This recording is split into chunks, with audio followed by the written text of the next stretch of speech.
tu ni ni ko hi tabang phat phala phat ei musa wa hingjing pa pathian ha chunglung thangwa na ka hin pi ni he ke ma dia so ki mongkor khu pi hin khulam hel ama sapinin haula chana tang ho holam kai ho sule nam lam kai ho chukit le pasal hang san nam vi ho zo se ka jana salam ka hin bol ni he tu ni ko ga la tu nei jing lai hi ji ovin pathin le khabu thing bible la ko na gal thua munya ike holim diu de sa na hi che video hi ka hin bol he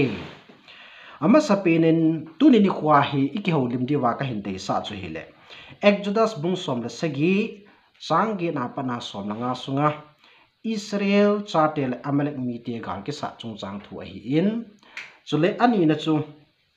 lengte ni na second king bungu sangi na pana chang som ni la thum sunga Israel chatel Syria mi te gal ke sa chung chang thu hi ani gel khomu te ti chu de sa na hi chi kan la hi e ama sapina isei diu chu hele Exodus bung som la sagi changi na pa som la nga sunga hi ipithil su umam ti ve ma sauti Israel chatin Egypt gama hin dal hawa kanan gam sunga hin jo jeng lai win amuna nga amuna hin kisim ta win he Hiselai ta in Rephidim kitimuna hin nga amuna hin simu win he Israel chatin Rephidim kitimuna nga amuna sim jeng lai ta wa hin Amalek kitipa chu Israel daudin ahung ki pando ta ne he Itia Israel daudinga Amalek ahung ke patdo phan hen pu mo sin ipia seitan til hin Joshua za hin hitina seitan he nangin jong ei ho gar sa ding mi leng do in lang chule chin lang Amalek kitipa khuto ka ki satan jeng ting le kei man ka khut ta in pathin ting gol hin choying ting thang wu ma khun hung pang na nge tin Joshua chu mo sin awai la ta ne he hichlai sin hi iwat na la hin Israel te gal zo na hi thil kedang ta akimu do ne hi chui vena la hin ga nung la ki no te Israel Rephidim mona Israel te opponent rival chu koi ham etiala Amalek mi te hi chule Israel te chun ipiti war strategy asimo wam etiala hin pu Joshua in gal sa ding mi athan do a ama lam kaina a chu gal muna chu ga chiwa Amalek mi te to ga kisa ga kisa dinga kun do he tai alang khana chun pumo si lam kainain Aaron hul hin chule mi phapa ma hin mul vu ma chun hang vu ma chun akal to tawin amo chu hilanga chun apango bine he hi chlai chu hi ti he pu zo so lam kaina ga hang ho is Amalek mi te to kisa na achi jing lai wa hin pumo si hang vu ma hin adingin akhut aza ta na he hita akhut aza jing lai chun pu Joshua gal sa chu amacha le jingin ahin akhut chu alha su ting le pu Joshua lam kaina gal sa mo chu alan jep ji tawin he akhut adop sang lai chen chun pu Joshua le gal sa no aha no win amacha no win ahin pu mo sin akhut alha su ji ting le pu Joshua lam kaina gal sa mo chu aha mo che ji ta ne he hita hiti din mun am lai ta chun Israel chatian sungtum atang lu novin ichi sungtum chunga chun pu mo si atau sa ovin chule pu Aaron le hulin pu mo si khutte ni chu ado pi ta na hi le hiti chun atha ha sam na akun chun akidu do en nilum ken akhut chu aza ta na hi le hita nilum ke akhut aza thei pha chun Israel chate lam ken pu sorry Joshua lam kaina Israel chate chun gal a hen zo ta win he thil kidang ta he na hi chlai mon hi event na na hen ipininga chu pu mo si chun hang wu ma chu akhut aza ham why Moses raised his hand hiti na ki say ni Moses raised his hand to win a battle against the Amalekites by praying to God and asking for victory akitini chukille raising hands is a sacred gesture for praying and approaching to God akitini pumo si chun hang vu ma chu akhot aga mo do me hello hi khot do chun ipi avat sa ham itian hi pakai gal zone ni pi win tia hi taw hi gal zone dinga taw hi bo win hi pumo si chu langkhana chu puzo sa chun atha azung apatna amalam kaina Israel chate pasal gal hang zo si chun agal mi te chu akidin te pe ano hi chi even na lai triangle thuma ning thuma sei thi pathi na hin chule pu mo si hin chule pu zo swa hi pu zo swa in gala zo theina ringa chu pu mo si taw hi ja chu pu mo si ataw hat lai chana atha hat lai chana chu pu zo swa so agal chu macha le hi ain pu zo swa alha something le agal chu la sam hi chi hi he izil do deu chu tu ne azung ku ki cha te ku ki zu cha ten mai lei cha te to gale ne yu hi front line na gal matuma inam golang hole pasal hang sam hon him la thal adap wa igal mi te to kidin te jing wa hi gal asa jing wa hi lang khana ataw loi ki um hi bu mo sin akhut adap ma a lai chana chu pu zo san gal zo na hi lang khana i ho zong ataw ho i hat lai chan wa chu inam golang ho in hat na anei diu tha na anei diu hi ti ka sei do no me eze chun tu ni khu hin hi chi thu sim din mu na ku na hi e ho ku kinam mi ten jong jil do thei thil tam pi i nei win hi kanam mi te ho taw na a la sam pu te i khot i dop sangu la sam pu te ataw jing ho ka til khom na hi eze chun ataw jing ho nang ho za la inam sa pe ho vin gal a zo ji o hi bu vin hi tu ni khu hin ilungil che wa hi che be khanin ani ngai tu kit lo han ti chu de sa na kan in ani na a chu na he a hi le ani na chu na he le second king bung gup changge na pana somni la thum sunga hi ipi ki muam atia la hin Israel cha te le Syria mi te gal ke do na thu akimu na he hichalaya chu ila do no mu chu piam verse chang som langa pana som la sagi sunga do than khwa thil su chung sang thu ai hin ila do nom ki duin hi hichithil so hi itabang ham ti chu ga vekit lew han Israel chate Syria mi te in gala ahin bol jing lai wa hin ipi thil su ki tam itia le hin hichlai mu na hin Syria mi te hin ailowa Syria leng pa hin hilai mu na chu nga mun kasim de he ata asapai te he asol ji he ai hele hicha Israel Syria mi te Syria leng pa thil gun chu langkhana hi ilisa thim gau pa hin Israel leng pa ko ma hi asai pi ji he hilai mu na khu Syria sapai te hung ding he ati ji le Israel leng pa chun asapai te gun tu sa anakoi ji a anachang pang ji a Syria mi te chu gar zo na ane nei ji he hi tia chu vel khat vel ni vel thumlang hi abol pha na hi Syria leng pa hi lungi ma lung dong ai ta itia ka thil gun hi Israel ten ane het do ji hin tam atin chu phanin amazong hin asapai te za chun ai hola koi pen ta hi Israel leng pa pan pi hi vel nei sei do pi lo diu ham ati ta bin hi chu phanin Syria sapai te chun leng pa koi ma am poi koi man Israel te ka pan pi po ve atin he a hin cha chun sapai te chun pi sei bam te le nazal khuna na thil gon tiute naval strategy ai do nagal bol din dan na thil gun ding dan pa chu thil dang hi poi koi ma dang hi poi ilisa thim gau pa hun ana het do ji ha ama chun Israel leng pa ana sei pi ji hi ati ta ne he supha chun Syria leng pan jong ale hi ji ilisa thim gau ki pa he hoya hi tam tin a hin dong ina hi le aso ten jong ama hi do than khwa am ta nei au me ati vi ne hitia do than khwa is ilisa thim ga ome ti a sei pi pha chun Syria leng pa jong hin sapai tam pi asor tan hi chi Israel te thim gau ilisa thim gau pa mending chun asol ta na he hi chalai ta chun ipithil su tam itia la hin Syria sapai te chu hongoven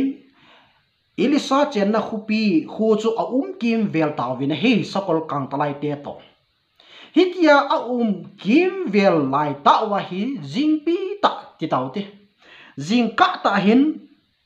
pathin mi pa ilisa su pa he hong tho do ta na hi le hong tho do a hi ama hin pam lang hi avana la mul vu ma hin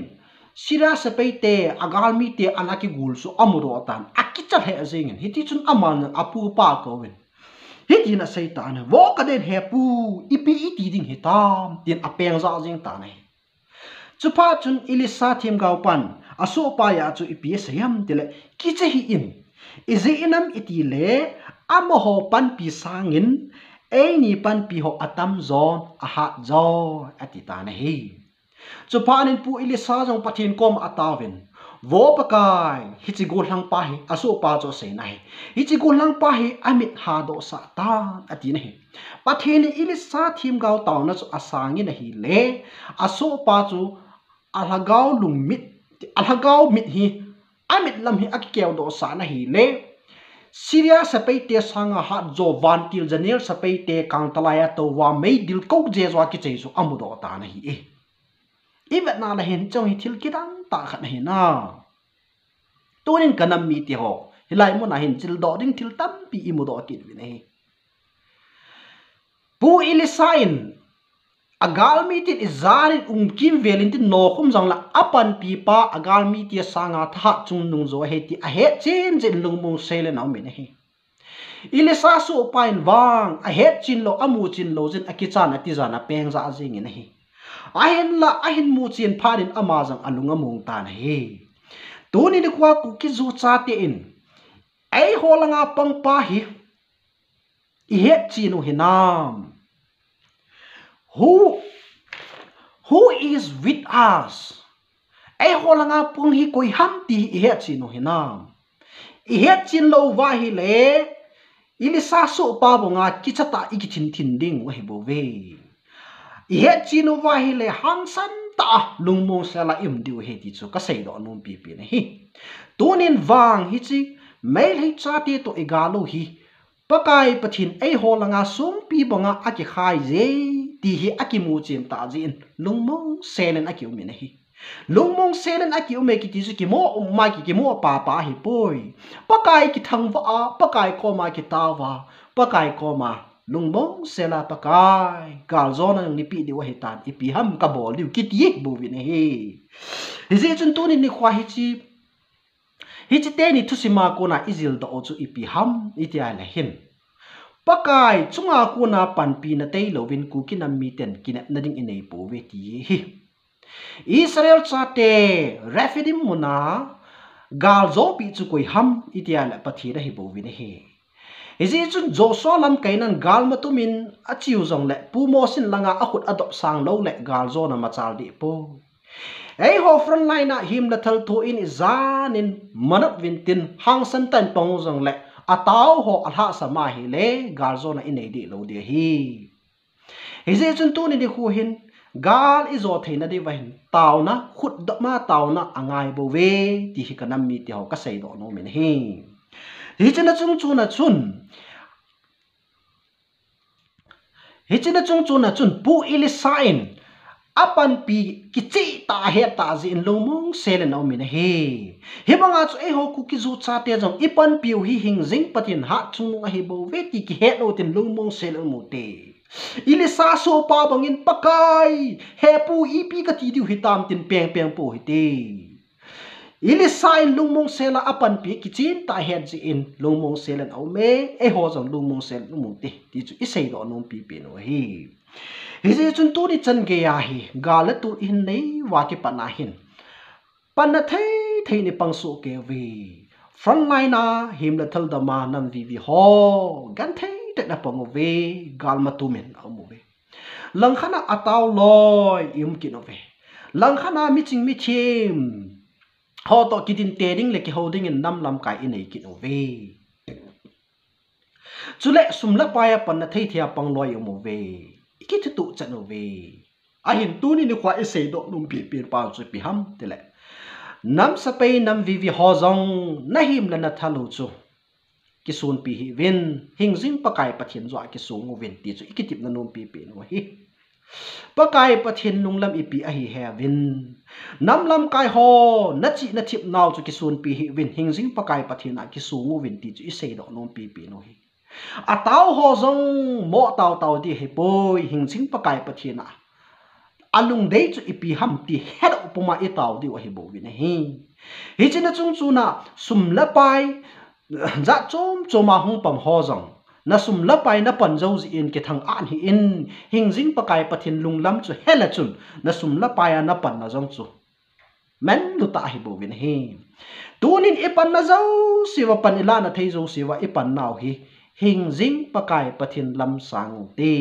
bu mo sin akhut adop chu pakai lunglam ta a taw hi hi chi ataw na pa chu asan pi ya pu zo sa lam kainan gala zo hi tuni ni hu hin ai holanga pang who is with us koi ham ai holanga pang hi ki he chin taw ti ki chu isei do nom pi pi no hi taw na ala sampu ti amuna itaw na we ahobung itaw na we taw na chu inei jing na we program igisim jing na we ahin tulai ta hi ipiham itia na hin thil khat hi a umin he hi chu pakai pathin thupi banga ding pa hi athupi pe na he ei ma program